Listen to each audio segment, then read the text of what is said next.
Okay, so what is the social autopsy? The social autopsy takes a cluster of deaths that are similar and critically interrogates the social and political conditions that have generated these deaths.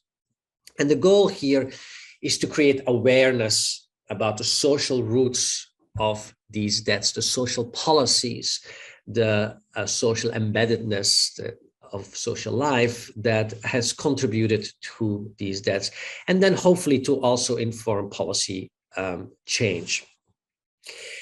As I mentioned to you, it's not necessarily a completely novel or original idea. Du Bois talked about the differences in black and white mortality and explained them with structural factors.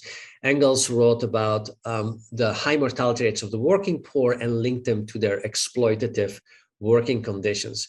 We also see cover terms for what could have been a social autopsy all around us. So the notion of excess deaths, which is very common right now in the context of the COVID epidemic, preventable deaths, premature deaths, terms like man-made disaster, lethal workplace accidents, assassination, suicide bomber, genocide, terrorism, fatal medical error, they all hide social processes. And one of the goals of the social autopsy is to bring these social processes to the foreground and, for example, critically interrogate why certain workplaces have lethal workplace accidents. What are the mechanisms by which they can be prevented, and why aren't these mechanisms working, since we have deaths occurring repeatedly in particular kinds of workplaces, in particular kinds of professions.